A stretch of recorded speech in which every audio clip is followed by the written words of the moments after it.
Bien, queridos hermanos, gracias al Señor nos podemos ver nuevamente a través de estos medios y seguir con nuestro estudio de Apocalipsis. Estamos en el capítulo 3, estudiando la iglesia de Sardis. Hoy vamos a terminar esta clase. Fue extendida un poco porque tuvimos que dar la historia de la prerreforma, la reforma y lo que está pasando en este tiempo de la historia. Acuérdense que las cartas a las iglesias se pueden interpretar de 4 maneras, a ver si se acuerdan. Una, históricamente, o sea, que esas cartas fueron escritas a esas iglesias en Asia Menor en los años 100 más o menos, el de la era nuestra, y era para cartas específicas para esas iglesias. También se puede interpretar de una manera, más bien histórica. La primera era la interpretación local, la segunda es la histórica, que se aplica un periodo de tiempo a cada iglesia. Acuérdense en que son 7 iglesias, son 7 etapas, 7 periodos históricos. 7 es el número completo. Entonces se completa la historia el tiempo de la gracia. Entonces la iglesia de Sardis vendría a ser la iglesia número 5, que en la historia se ubica más o menos como los años 1500 hasta los años 1700. De ahí tenemos la interpretación eclesiástica, que puede ser como cada carta termina diciendo: el que tiene oído, oiga lo que el Espíritu dice a las iglesias, en plural. O sea que siempre se puede aplicar a cualquier iglesia, se puede aplicar en cualquier tiempo, en cualquier edad, ¿verdad? Es una interpretación eclesiástica. Siempre podemos encontrar una lección, una verdad en cada carta. Y la última vendría a ser una interpretación personal, qué es lo que el Espíritu nos dice individualmente a cada uno, ¿verdad? Algo que el Señor nos exhorta, nos anima, nos corrige, nos dirige, ¿verdad? Entonces esas 4 interpretaciones siempre están. Y voy a compartir con ustedes la pantalla porque esto nos ayuda bastante a ver figuras, ver fotos o ver encontré esto es le llaman PowerPoint, una presentación que hecha por un maestro de la Alianza Cristiana y Misionera de Chile. Así que al final vamos a ver su nombre. Gracias, hermano, por el trabajo bien hecho. Me gustó, estuve viendo diferentes informaciones, cómo resumir, porque nos hemos extendido en esta iglesia de Sardis, y como se habla tanto de historia, estaba buscando algo, cómo resumirlo, ¿verdad? Y cómo hacerlo más práctico, y nuestro hermano hizo un buen trabajo. Así que vamos a hablar un poquito acerca de Martín Lutero, ¿verdad? Que es el que más conocido, más bien, el más conocido reformador. Han pasado 1000 años de pérdida gradual de principios evangélicos y apostólicos. Reina el paganismo, la ignorancia y la inmoralidad. El cristianismo se vuelve superficial, opresivo, corrupto, supersticioso, muy lejos del evangelio. La iglesia se llena de lujos y propiedades de poder económico y político, sin fe. Esto suena como que es algo que está pasando ahorita, pero es algo que estaba pasando en esos tiempos, ¿verdad? En la iglesia del Sardis ya están en los años 1500, por eso dice, habían pasado 1000 años ya desde Jesús hasta eso, pero eh, sentí como que estaba leyendo algo que es muy pertinente a nuestra era, ¿no? El paganismo, la ignorancia, la inmoralidad. El cristianismo se vuelve superficial, opresivo, corrupto, supersticioso, muy lejos del evangelio. La iglesia se llena de lujos y propiedades, de poder económico y político, sin fe.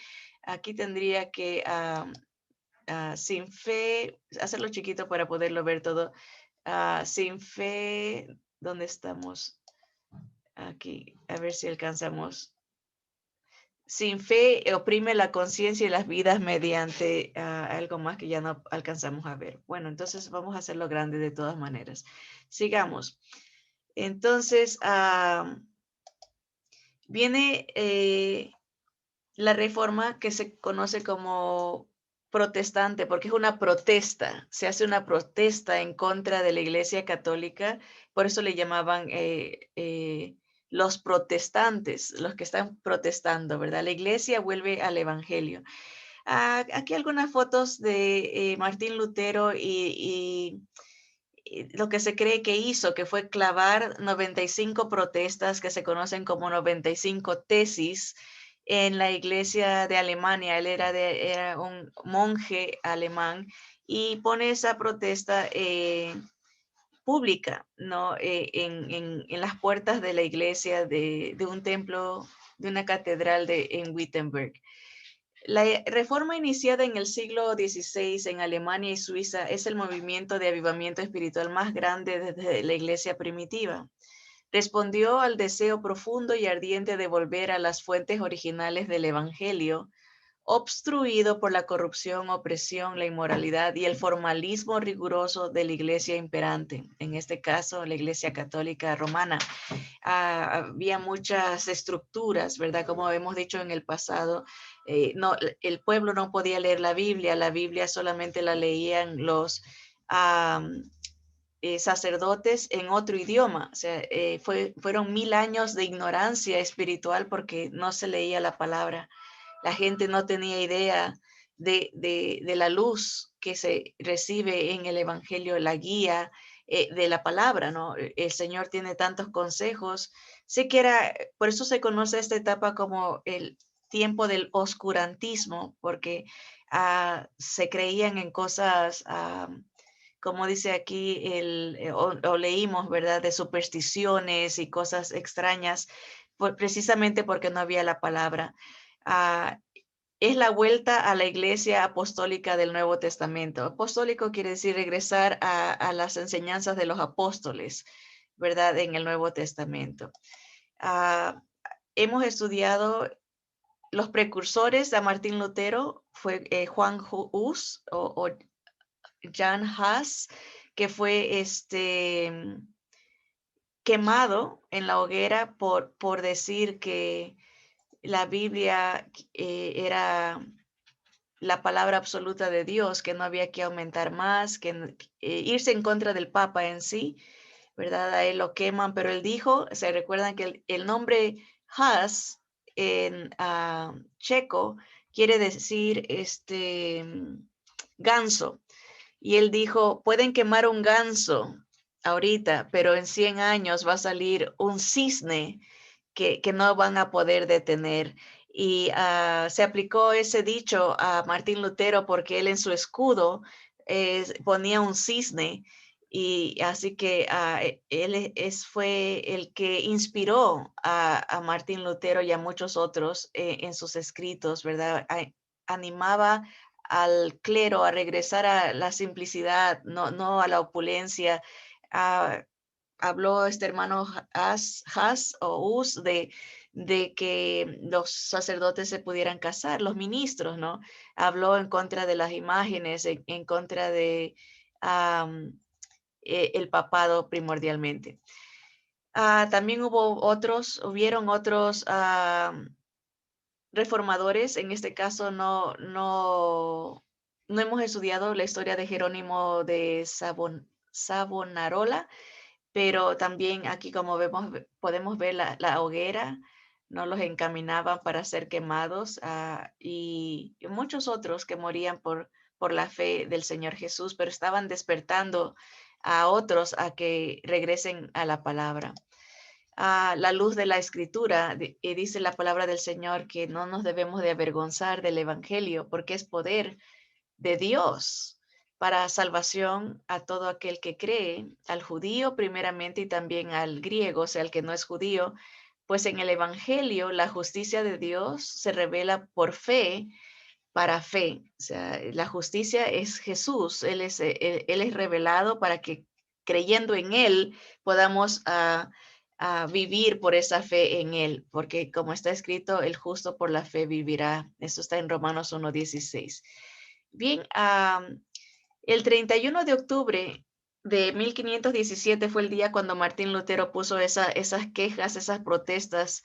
Por eso que se celebra el 31 de octubre para el cristiano, en lugar del Halloween que celebra el mundo, el creyente, por lo general, especialmente en las iglesias hispanas, se celebra el día de la Biblia o el día del pastor. Se ha reemplazado eso, esa es la celebración del creyente el 31 de octubre y se conmemora, ¿no? El comienzo de la iglesia protestante. Ahora, el problema es que a la iglesia en Sardis el Señor le dice, eres una iglesia muerta y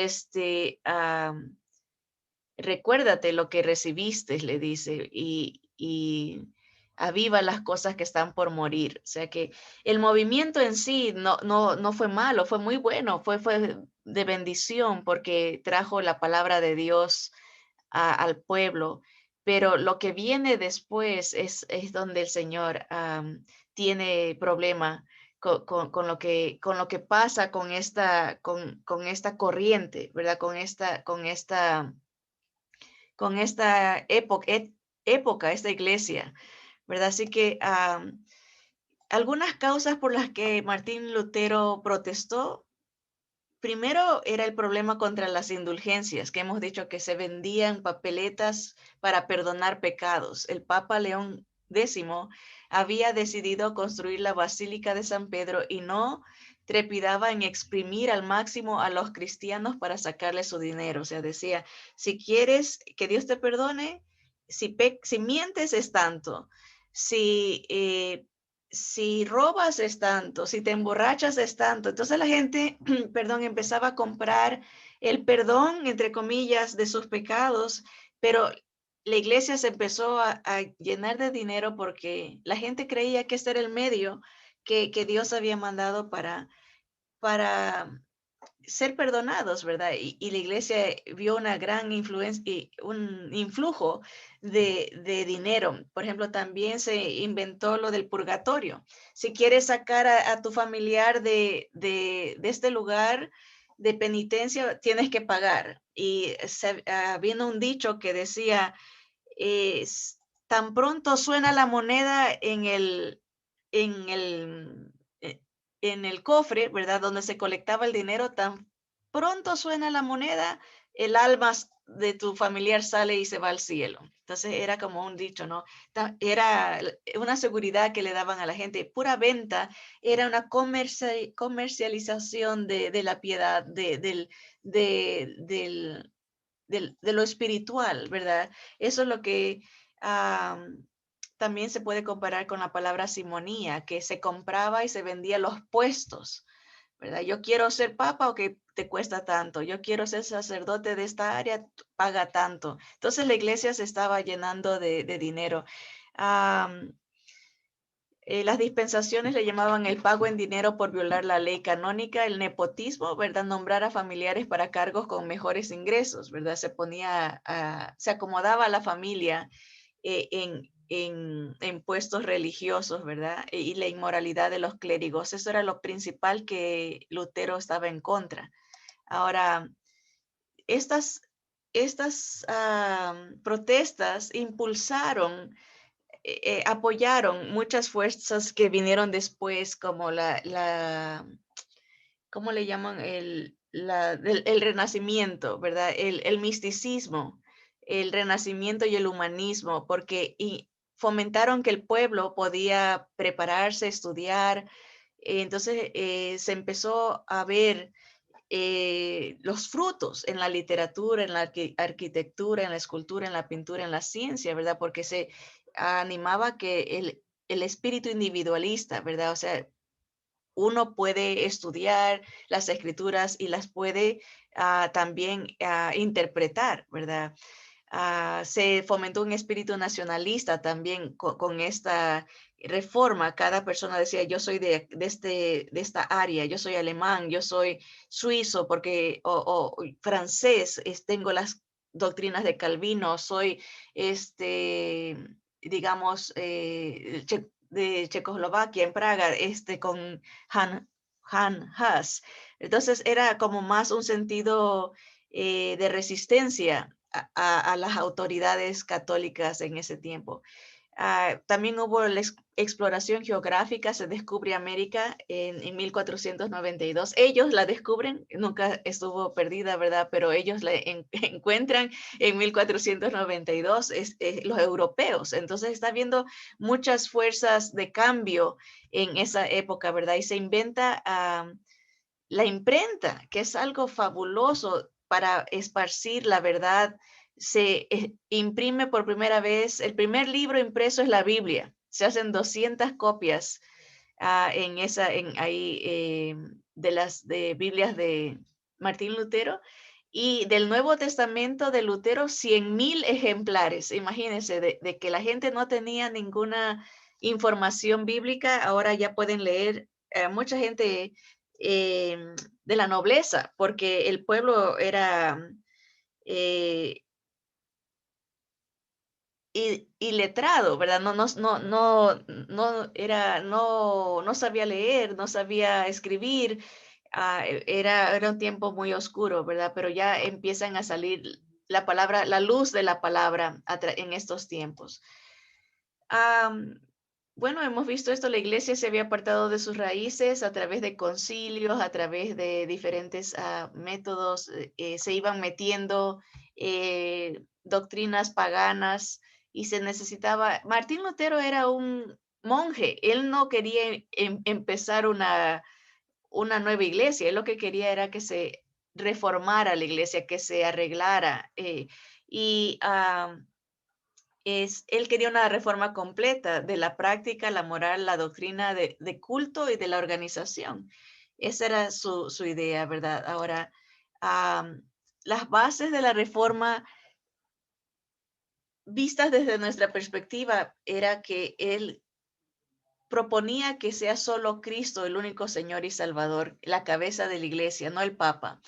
Solo la Biblia en fe y práctica, no las indulgencias, no las obras, no los santos, etcétera, etcétera. Aunque en las 95 tesis, aunque están traducidas, originalmente fueron escritas en el idioma alemán, que era el idioma de Martín Lutero, él, como era católico, monje católico, todavía tenía doctrinas católicas. Él, en esas 95 tesis habla del purgatorio, habla de la Virgen, como algo que él creía, ¿no? Entonces, sí, nosotros nos enfocamos en lo importante que hizo él, ¿verdad? Pero todavía tenía ciertas inclinaciones porque él era católico, ¿verdad? Él habló, por ejemplo, solo de la gracia, pero era un hombre que creía mucho en el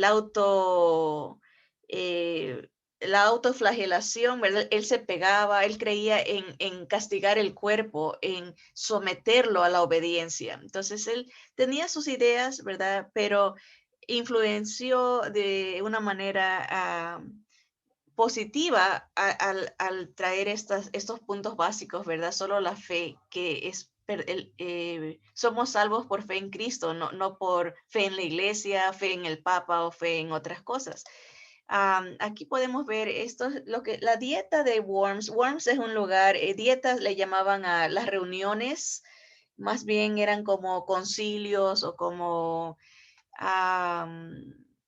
sí, era una reunión donde se presentaban delante del Papa y el Papa tomaba decisiones ahí. Aquí lo vemos el 18 de abril, hace 500 años exactamente, el 18 de abril van a ser este año, 500 años, se va a celebrar 500 años de la Reforma protestante. El 18 de abril fue el día que él se presentó ante el emperador y ante muchos príncipes a dar sus conceptos, ¿verdad? Él le dijeron que se retracte. El Papa tardó 3 años después de que él puso esas 95 tesis. Acuérdense que no había textos, no había tecnología en ese tiempo. Alguien tenía que llevar la información en caballo y se tardaba meses en llegar porque o semanas o meses y después la contestación regresaba. Bueno, en 3 años regresó la contestación del Papa después de esas 95 tesis y le dijo, retracta, solo 3 palabras le contestó. Lutero escribió 95 cosas y él le contesta 3 palabras. Retráctate o muere. Y esta es la contestación que dio Lutero en esa reunión en Worms. Dice, estoy vencido en mi conciencia por las sagradas escrituras, por las santas escrituras, y aprisionado en la palabra de Dios. Entonces no puedo ni quiero revocar porque actuar en contra de la conciencia no es seguro ni sano. Dios me ayude. Amén. O sea, ya decidió seguir adelante. Así como los apóstoles respondieron a los líderes de su tiempo que era necesario obedecer a Dios antes que a los hombres. Y en la Reforma Protestante trajo como producto lo que ahora nosotros conocemos como la Iglesia Luterana. Empezó en Alemania, la Iglesia Calvinista o Calvino vino de Suiza. No hemos estudiado a él como reformador. Calvino es el que propone lo de la predestinación.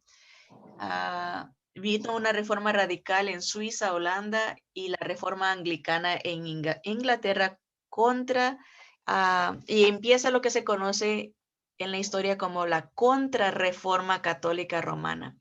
¿Qué quiere decir esto? La contrarreforma, bueno, aquí vemos algunas fotos de los reformadores, ¿verdad? Pero el costo de la reforma protestante, miles de hombres, mujeres y niños murieron ahorcados y quemados en hogueras por su fe cristiana evangélica.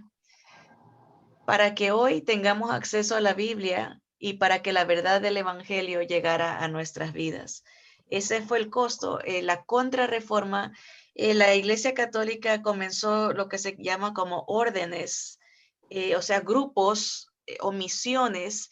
Empezó la orden jesuita. La orden jesuita era una orden como un tanto militar que buscaba gente que hablara mal del catolicismo, de la Iglesia Católica, del Papa, para tratarlos de hacer eh, renegar de su fe a costa de tormento, de tortura. Hubo una, por ejemplo, en 1572 se desataron guerras religiosas, porque está la reforma, la contrarreforma, guerras civiles. Hay un episodio muy triste en la historia de esta época que se conoce como la masacre de San Bartolomé en Francia, donde 50,000 protestantes o evangélicos, como después se los llamó, fueron asesinados el 24 de agosto de 1572 en una sola noche. O sea, entraron a este lugar eh, y prácticamente quedaron, eliminaron a toda esa ciudad, 50,000 personas, no importaba la edad, si se declaraban protestantes, morían. Hay un lugar, es San Bartolomé en Francia, pero en Bohemia, se habla también de una masacre o más bien, se dice que en este lugar en Checoslovaquia habían 4 millones de habitantes. Después de la contrarreforma, solamente quedaron 600,000 habitantes, o sea que más de 3 millones de personas murieron durante la contrarreforma, que era una persecución, un tiempo de persecución acerba y muy duro. Obviamente, la nobleza, ¿verdad? Dependiendo del área, ¿verdad? Estaban del lado del Papa, ¿no? Eso lo veían como una guerra santa, ¿no? Y mientras más personas, o sea, tumbaban, que estén en contra, era victoria para ellos. ¿Qué más? Empieza lo que nosotros conocemos en nuestro tiempo también, la Inquisición. La hoguera era el destino de miles de protestantes por creer en Jesucristo revelado en los evangelios. Todo esto está pasando durante los años 1500 a 1600. Muere este hermano Tyndale, es el hermano que escribe la Biblia, más bien la imprime. Es una historia muy linda porque aunque él muere obviamente por la fe de Cristo, ¿verdad? Le dijeron que esa Biblia nunca iba a ser distribuida, ¿no? Y ahora en Inglaterra su casa es una de las imprentas más famosas de Biblias, ¿verdad? O sea que el Señor tiene manera de restituir lo que el enemigo quita. A veces el enemigo pareciera vencer en tiempos oscuros, ¿verdad? Pero el Señor restaura y multiplica la semilla que uno puede sembrar de la palabra. Pero él fue el que tradujo la Biblia al inglés. ¿Se acuerdan también John Wycliffe? Hizo lo mismo, ¿verdad? O sea, se están dando las diferentes traducciones y es bendición. Estas fotos son un poco fuertes, hermanas y hermanos, de los tipos de torturas que usaban para los protestantes en ese tiempo, ¿verdad? Podían quemarlos, colgarlos, decapitarlos, torturarlos. Ese era el propósito. Primero era que se conviertan o que renieguen de su fe y que confiesen esta orden de los jesuitas. Profesaban una milicia y una entrega total a la orden del Papa. Lo que el Papa dijera, eso se hacía. Y pues eso fue en los comienzos, o sea, fueron comienzos de cambio, ¿verdad? Que dejaron estos principios, ¿verdad? El sacerdocio universal de todos los creyentes, o sea, somos responsables. El Señor dice que somos un pueblo santo, es un sacerdocio santo, un pueblo escogido por Dios, para que anunciemos las virtudes de aquel que nos sacó de las tinieblas a su luz. Entonces, todos somos responsables delante de Dios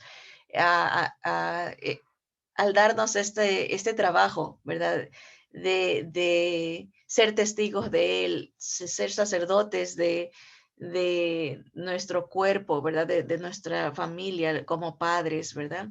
Se habla de la justificación por la fe, una experiencia personal, no solamente de la iglesia, que en la iglesia está Dios, pero es algo de a diario, ¿verdad? La autoridad de la palabra de Dios, el libre examen de las escrituras, cada cual podía leerlas y entenderlas, la centralidad del púlpito y la participación laica en el culto de adoración. O sea, no tenían que ser obispos, cardenales o monjes para poder adorar a Dios. Podía participar los no preparados o no nombrados, ¿verdad?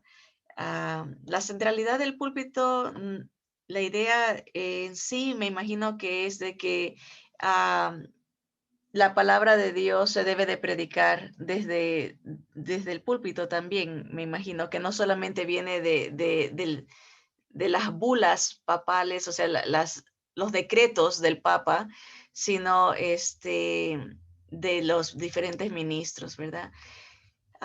Beneficios de la reforma: libertad de conciencia y de expresión. La gente podía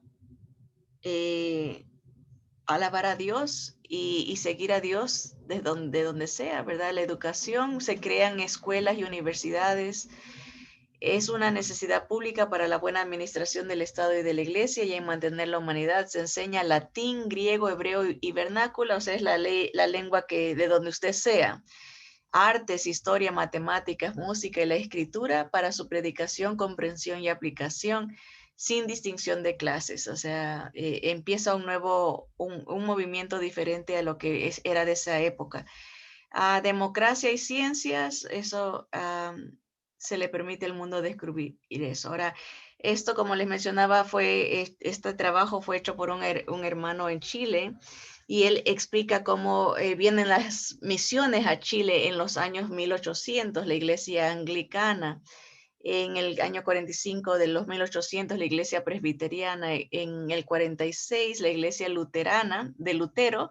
En 1878, la iglesia metodista. En 1897, la iglesia Alianza Cristiana y Misionera. Estamos hablando a principios del siglo XX, o sea, de los 1900. En 1908, la iglesia bautista. Y en el 1910, la iglesia metodista pentecostal. Entonces vemos las diferentes ramificaciones que nosotros llamamos denominaciones, ¿verdad? Principales. En inglés le llaman mainstream, o sea que son de la corriente principal. Estas denominaciones, y de ahí se derivan muchísimas más, pero estas denominaciones como corrientes principales, ya con el tiempo fueron olvidándose de esos fundamentos que se pelearon, que fueron la palabra, Cristo, la Biblia, la fe y la gracia, ¿verdad? Y aquí nos pone la historia de Chile, ¿verdad? El primer pastor evangélico protestante fue en 1871. Imagínense, Lutero fue en 1517. Estamos hablando 300 años después. Pasó muchísimo tiempo para que llegue, obviamente, acá a las Américas, el evangelio en el idioma entendible, ¿verdad? Las traducciones y todo esto. Tanto era así que, por ejemplo, dice este hermano que los protestantes no se podían enterrar en lugares generales, ¿verdad? El Cerro de Santa Lucía, los evangélicos chilenos sin derecho a sepultura. Y aquí tienen un monumento, dice, a la memoria de los expatriados del cielo y de la tierra, que en este sitio yacieron sepultados durante medio siglo. La persecución siguió para todos aquellos que se iban en contra de la Iglesia Católica o del Papa. Eran excomulgados, eran asesinados y negados, entre comillas, la entrada al cielo y a la entrada a ser enterrados con dignidad. El Señor nos dice que de tal manera amó Dios al mundo que dio a su Hijo unigénito para que todo aquel que en Él cree, en Jesús, no se pierda, sino que tenga vida eterna. Y este es el hermano que hizo, es un profesor de la Academia Bíblica de la Alianza Cristiana y Misionera, el hermano Luis Díaz Pacheco. Así que gracias por esa ayuda, pero eso sí, en breve, es lo que causó la reforma. Ahora vamos a conectarlo con lo que el Señor dice a la iglesia de Sardis y por qué lo exhorta. Entonces, para eso tengo que llevarlos a las notas. Déjenme compartirlas otra vez. A ver cómo le hago aquí. Creo que vamos a quitar, a veces hay problemas técnicos, pero vamos a ver dónde estoy. Aquí estoy. A compartir con ustedes la pantalla otra vez y vamos a abreviar aquí. Martín Lutero, obviamente, como digo, el Señor lo usó grandemente. Se dice que él escribió este himno. Otros dicen que este himno lo fue cantando, caminando hacia la iglesia donde puso las 95 tesis. Solo el Señor sabe quién dice la verdad, pero el himno traducido, algunos dicen que no está tan apegado a lo que él dijo en este himno, pero es un himno hermoso. Dice así: castillo fuerte es nuestro Dios, defensa y buen escudo. Con su poder nos librará en todo trance agudo. Con furia y con afán acósanos Satán, por armas deja ver astucia y gran poder, cual él no hay en la tierra. O sea, piensen cómo lo que estaba pasando en su vida, ¿no? Estaba siendo perseguido por el poder religioso de ese entonces, ¿verdad? Era muy intimidante, pero él dice, nuestro valor es nada aquí, con él todo es perdido, mas con nosotros luchará de Dios el escogido.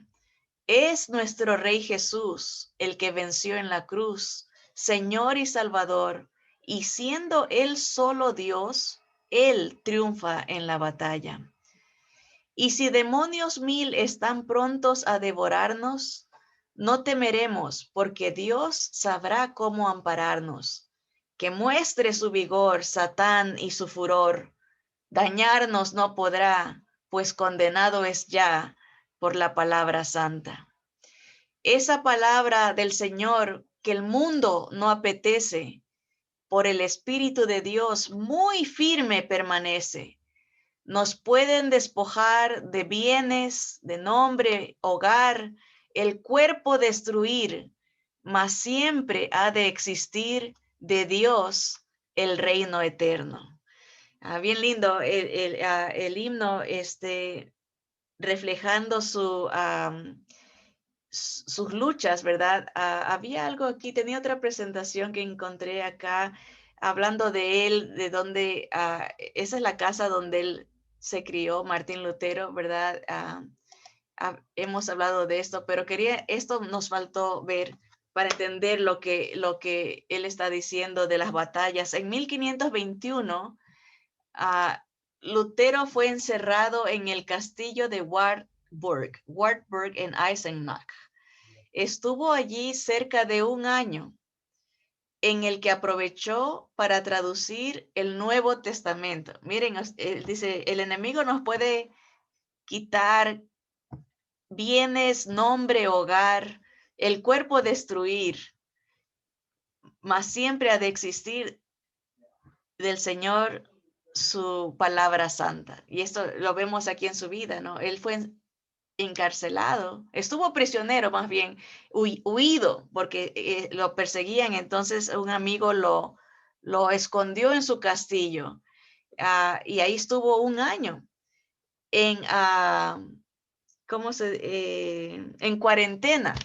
Nosotros hemos estado un año en cuarentena, ¿verdad? Pero miren lo que él hizo en su cuarentena. Él tradujo la Biblia del latín, el Nuevo Testamento más bien, del latín al alemán, ¿verdad? Y esta etapa tuvo una gran influencia en su carrera como reformador. Aquí empezó a escribir en contra de la iglesia hacia personajes como el arzobispo Albrecht o Jacobus Latomus. Eso les quería enseñar, y de ahí un monumento que hay para él. El 23 de enero, Lutero dejó Wittenberg acompañado por sus 3 hijos, y el 17 de febrero, pasadas las 8 de la tarde, Lutero sufrió dolores en el pecho, y a la 1 de la madrugada despertó con un dolor agudo en el pecho y finalmente murió a las 2:45 del 18 de febrero de 1546 en Eisleben. Esto está en Alemania, pero vemos lo que nos dejó, ¿verdad? Ahora, ¿cómo conectamos esto? Lo podemos conectar con el himno, ¿verdad? Lo que él está diciendo, cómo le impactó, ¿verdad? Pero el Señor le dice a esta iglesia, regresando a esta Sardis, ¿verdad? Yo conozco tus obras, que tienes nombre de que vives y estás muerto. Nombre de que vive. La palabra nombre en griego es onoma, que es la misma palabra de donde viene la palabra denominación, la onoma. La Reforma Protestante dio lugar a varias ramas de denominaciones, entre ellos los luteranos, los anglicanos, los episcopales y más adelante los presbiterianos, los metodistas, los bautistas. Pero el Señor dice, acuérdate pues de lo que has recibido y oído, y guárdalo y arrepiéntete. Entonces, ¿qué podemos decir que se le entregó a la iglesia de Sardis en la aplicación histórica o profética de los años 1517 a 1798? ¿Qué recibió? Se le dio la Biblia, ya hemos visto esto, a través de los diferentes reformadores, la palabra de Dios se hizo accesible al pueblo. En el caso de Wycliffe se le traduce al inglés para Inglaterra. Se le dio el Evangelio de Jesús, se empieza a hacer énfasis en la salvación por gracia. Se le animó a simplificar la vida cristiana, ya no habría que depender de sacerdotes ni papas para llegar a Dios. Se le incentivó a dar la facilidad a que se levanten obreros llamados por Dios. Ya no se tendría que depender del estatus económico ni del nombramiento de hombres. Se le dio un énfasis a la santidad de los líderes. Se le dio que los líderes sean sencillos y no dados a la opulencia, la pompa, el poder. Se le dio que se promoviera la suspensión del celibato. Ya los ministros se podían casar. Durante esta época se le dio al creyente bases fundamentales para depender solo de Cristo, solo la gracia, solo la Biblia, solo la fe. Estas eran los cuatro pilares. Solo Cristo, solo la gracia, solo la Biblia y solo la fe. En otras palabras, una buena doctrina. Se le dio una buena doctrina a esta iglesia. Se le dio la palabra. Pero lamentablemente una buena doctrina no mantiene al creyente vivo. Lo puede mantener apercibido, preparado y bendecirlo, pero es solo su permanencia con Jesús, quien es la vid y nosotros sus pámpanos o ramas, lo que producirá vida y fruto. En otras palabras, no es solamente el conocimiento y decir como después, con los años, estas denominaciones empezaron a decir, solo nosotros tenemos la verdad, solo nosotros tenemos la buena doctrina, solo nosotros, pero su vida regresó a lo que era antes, que ir una vez a la iglesia, prácticamente confesarse ahí y salía a vivir como que si nada había pasado. Un costumbrismo, un hábito, se empezaron a construir templos protestantes, como vimos la semana pasada en la clase, eran catedrales protestantes que la iglesia de Lutero parece que, si mal no recuerdo, tenía la catedral que hicieron en ese tiempo protestante,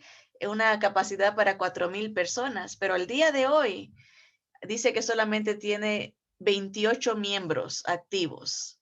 O sea, va muriendo, va muriendo. ¿Por qué? Porque el énfasis se hizo en la doctrina y no en la relación con el Señor, en esa intimidad, en esa... Ahora, yo no digo que Lutero hacía eso. Él pudo haber, acuérdense, él era católico, pero él quería una reforma. Solamente el Señor es el que juzga en cuanto a salvación, quién se salva y quién no. Pero lo que viene después es un decaimiento, ¿verdad? Una dependencia solamente en la doctrina, pero no en la vivencia, ¿verdad? Miren, una permanencia significa una dependencia diaria en búsqueda de su voluntad, de la voluntad de Dios y el servicio a Él. O sea, dando fruto por consecuencia de estar pegado a la raíz. Si estamos en la raíz, va a haber fruto, va a haber flores, se va a ver que estamos conectados con la raíz. Cuando uno corta una rama de la raíz, inmediatamente las ramas se empiezan a morir, ¿verdad?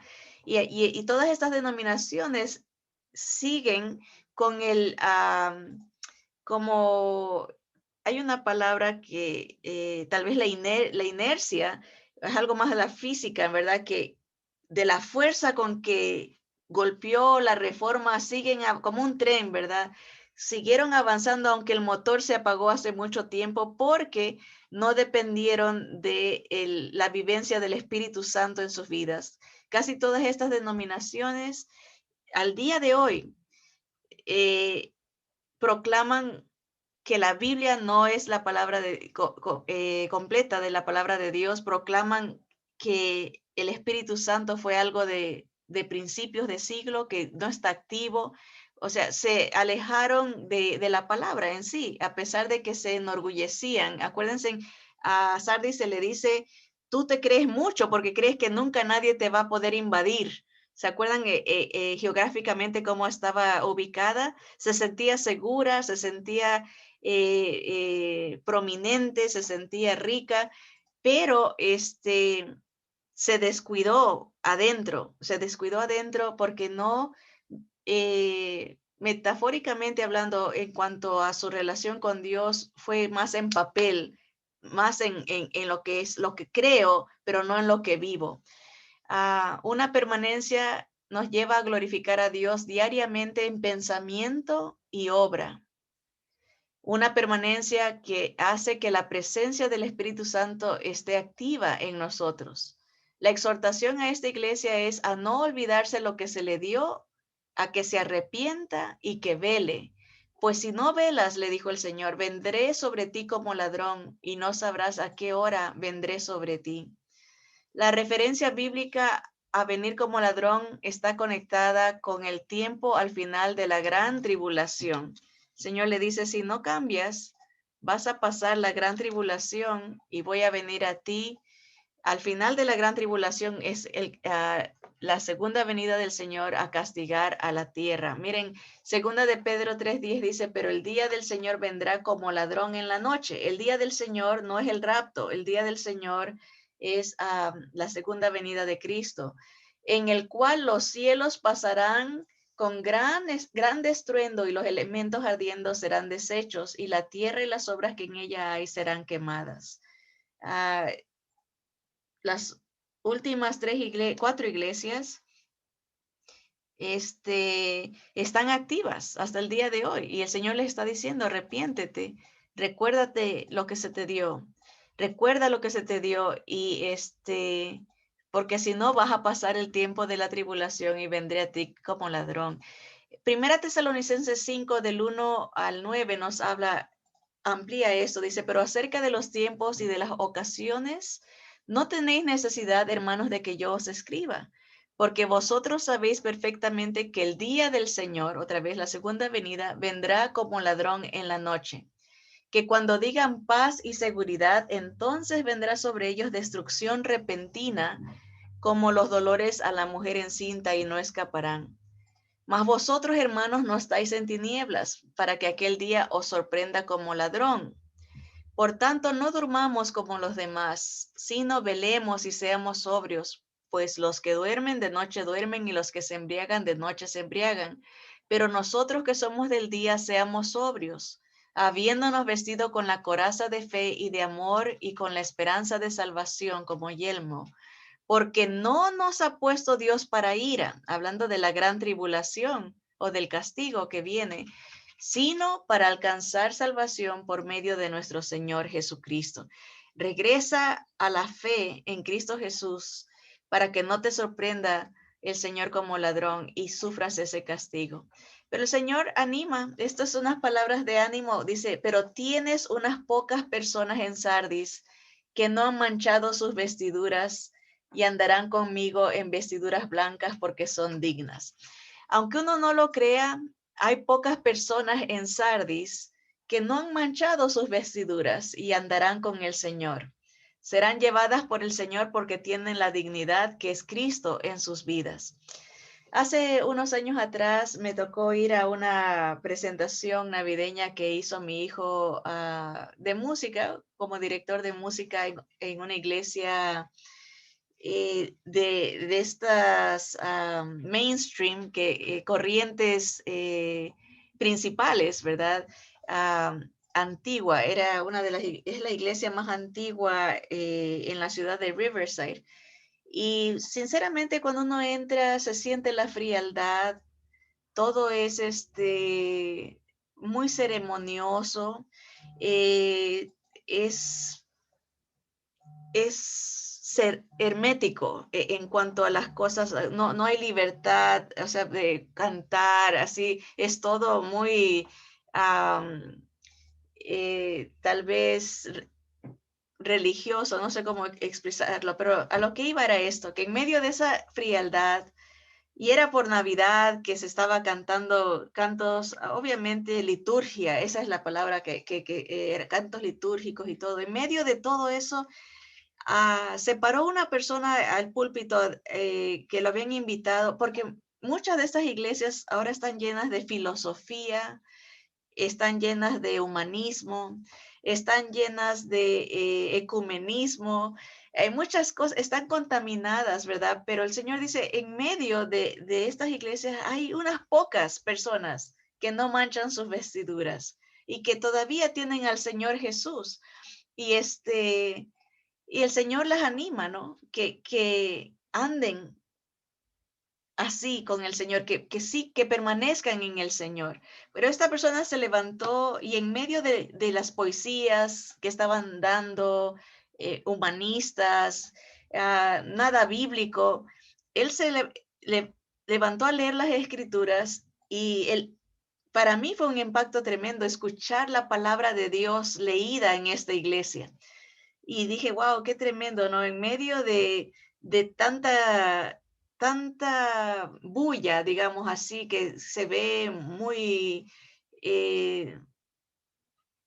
impresionante, el edificio y todo, todavía alguien leía la palabra y trajo la luz del Señor a ese momento. No sé quién lo habrá apreciado, pero yo en lo personal lo aprecié con todo mi corazón porque dije, puede hacerse todo muy ceremonioso, pero lo importante era exaltar a Cristo a través de la palabra y esta persona lo hizo, uno entre tantas personas que asistían ahí. El Señor tiene misericordia y su gracia todavía se extiende a todos. El Señor termina la carta y dice, el que venciere será vestido de vestiduras blancas y no borraré su nombre del libro de la vida y confesaré su nombre delante de mi Padre y delante de sus ángeles. La palabra de Dios nos habla de libros en el cielo. Hay uno que le llaman el libro de la vida y al otro se le llama el libro de la vida del Cordero. Y algo que aquí busqué algunos versículos que hablan de los libros de la vida, ¿verdad? Y Daniel 12:1 dice, en aquel tiempo se levantará Miguel, el gran príncipe que vela sobre los hijos de tu pueblo, o sea, sobre Israel, ¿verdad? Será un tiempo de angustia, cual nunca hubo desde que existían las naciones hasta entonces, tiempo de la gran tribulación. Dice, y en ese tiempo tu pueblo será librado, todos los que se encuentren inscritos en el libro. Esto nada más dice en el libro, ¿verdad? Daniel nos habla de que el Señor va a rescatar a los que pasen por esa gran tribulación, que si están escritos en el libro. Apocalipsis 13:8 nos dice, y la adorarán todos los que moran en la tierra, hablando de la imagen del anticristo, cuyos nombres no han sido escritos desde la fundación del mundo en el libro de la vida del Cordero que fue inmolado. Apocalipsis 20:12-15 dice, y vi a los muertos, grandes y pequeños, de pie delante del trono, y los libros fueron abiertos, y otro libro fue abierto, que es el libro de la vida, y los muertos fueron juzgados por lo que estaba escrito en los libros según sus obras. Y el último dice, y jamás entrará en ella nada inmundo, en la ciudad que el Señor está preparando, ni el que practica abominación y mentira, sino solo aquellos cuyos nombres están escritos en el libro de la vida del Cordero. Entonces, el libro de la vida del Cordero, la manera que se puede ver es, hay un libro que habla de la vida, ¿verdad? La vida, por ejemplo, la gente que no está escrito en el libro de la vida va a ser juzgados por las vidas de ellos, no por el libro de la vida del Cordero. O estamos bajo la protección de Jesús, su sangre, su sacrificio, es solo Jesús en nuestra vida, o decidimos confiar solamente en nosotros, nuestras obras, nuestra religión, nuestra fe. ¿Es Jesús o yo? Sería la idea. Hay libros en el cielo de rescate, por decirlo así. El Señor rescata a su pueblo Israel y escribe sus nombres en un libro. Rescata a sus hijos, como el Señor, a los que creen en Él, a los que viven en Él, los escribe en el libro de la vida del Cordero y en el libro de la vida. Son dos libros. Pero el que persiste, aquí dice en Apocalipsis 21:27, dice que no va a entrar nada inmundo en la ciudad que el Señor ha preparado, ni el que practica abominación y mentira. Cuando una persona dice venir a Jesús, pero no vive bajo el poder del Espíritu del Señor, no, vive una vida como en el mundo, practica el pecado, practica la maldad, practica, no desea, no tiene deseos de estar en comunión con Jesús, con su espíritu, esa persona no está escrita en el libro del Cordero, no está escrita en el libro de la vida. Pero por eso el Señor les dice aquí, el que venciere que tal vez la inclinación a confiar en sí mismo, en su propia doctrina, en inclinar a creer en la iglesia, en el sistema, tal vez el que está pensando que solamente su iglesia es la que salva, dice, si vences esos pensamientos, esas doctrinas, obviamente porque vas a depender de Jesús, Él será tu Salvador, serás vestido de vestiduras blancas. Es la única manera que uno es vestido en la justicia de Cristo, cuando uno se arrepiente, cuando uno confiesa a Jesús como su Señor y Salvador. Entonces, no es borrado cuando hay esa dependencia. Básicamente hay dos doctrinas que interpretan esto como si uno no ha nacido de nuevo y tiene una religión nomás, una apariencia, pero practica el pecado, permanece en desobediencia, no busca vivir en comunión con el Señor, no es escrito en el libro de la vida. En otras palabras, no tiene vida, no ha nacido de nuevo. Hay otros que dicen que eso de borrar es a personas que aparentan como que tienen salvación en Cristo, pero igual viven una vida desagradable ante el Señor. Lo importante es que el Señor dice que Él escribe en el libro de la vida nuestros nombres cuando estamos en Él, ¿verdad? El que está en Cristo es nueva criatura, el que está en Él tiene vida eterna, el que está en Él es escrito en el libro de la vida del Cordero, o sea, dependemos de Él, de la vida de Él, no de nuestra vida. Es el libro de Él, de su vida, de sus logros, de sus triunfos. Y si estamos en él, estamos escritos en el libro del Cordero, no en el libro de nuestras vidas, ¿verdad? Porque el que no está escrito en el libro de él, tampoco está escrito en el libro de la vida. Miren otra vez Apocalipsis 20:12. Cuando el Señor juzgue a los que se van a condenar, dice, y a los que adoraron a la bestia, a los que estaban en esta tierra, cuyos nombres no han sido escritos desde la fundación del mundo en el libro de la vida del Cordero. O sea, no dependieron de Jesús, sino de sí mismos. Y creo que ese es el problema de estas corrientes principales, de estas denominaciones en nuestros tiempos, en nuestra era, que ya no dependen del Señor Jesús, ni de sus escrituras, ni de la fe que Él nos dejó, sino que se están inventando sus propias doctrinas, sus propias leyes humanistas, ¿verdad? Estas corrientes, ahorita, por ejemplo, dicen que en los años 80 formaron un seminario llamado el Seminario de Jesús, donde los asistentes escogían qué era inspirado y qué no era inspirado. Y lo ponían por colores. Decían, esto, si era inspirado, era color rojo. Si no era inspirado, color negro o gris. Y dice que para ellos 71% de lo que está escrito en el Evangelio no es inspirado. O sea, no cree, dice que Juan 3:16 no lo dijo Jesús. Dicen que el yo soy el camino, la verdad y la vida no lo dijo Jesús, que eso fue invento de los evangelistas, de los que escribieron los evangelios. Eso cree, en los años 80 ya estaban diciendo, ¿saben qué? La Biblia no es la palabra de Dios, es un libro histórico.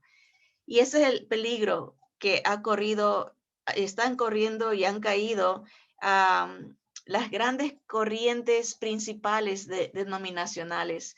Y el Señor les dice, regresen a mí, regresen, porque solamente yo les puedo dar la salvación y mantenerlos en el libro de la vida del Cordero.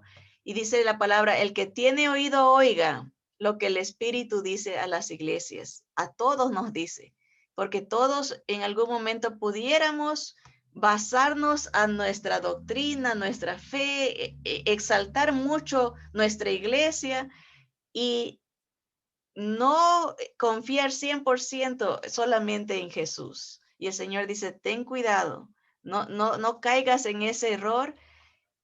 El que tiene oído, oiga lo que el Espíritu dice a las iglesias para mantenernos permaneciendo en la vid que es nuestro Señor Jesucristo.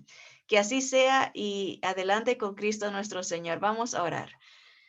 Señor amado, te damos gracias por la oportunidad que nos has dado, Señor, de explorar esta carta a la iglesia de Sardis, Señor, de diferentes ángulos, de diferentes maneras, Señor. Hemos visto la interpretación local, la interpretación histórica, profética, Señor, y la interpretación eclesiástica, y finalmente la interpretación personal, Señor, individual. Padre, sabemos que el enemigo es astuto y que usa muchas maneras de descarrilarnos, de desenfocarnos, de contaminarnos, Señor.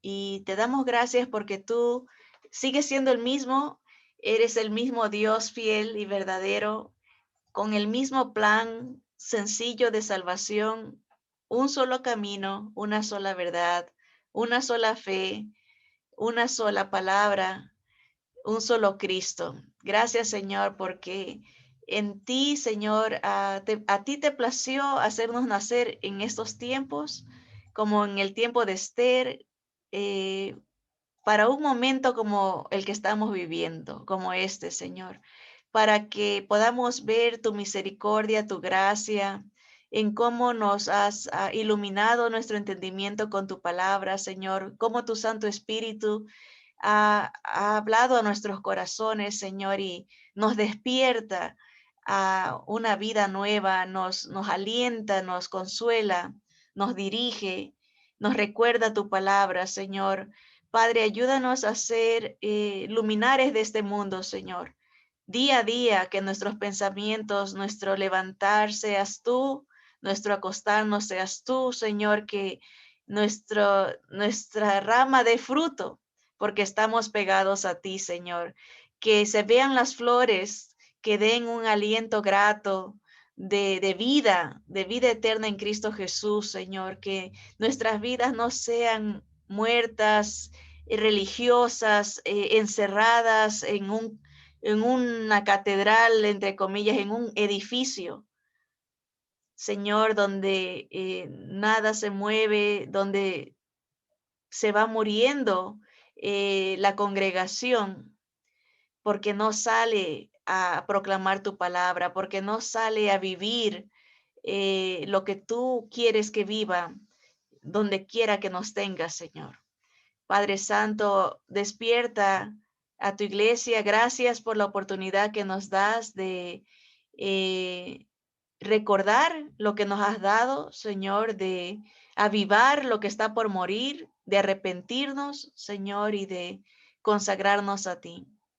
Te amamos, Señor, y te pedimos que tú nos guíes, Señor, y nos bendigas en nuestra lucha diaria por agradarte, Señor, por escuchar tu voz, por tener comunión contigo. A ti sea la gloria y alabanza por siempre, Señor. Solo a ti sea la gloria, Señor Jesús. Bendito seas por siempre. Y en tu nombre oramos. Amén. Amén.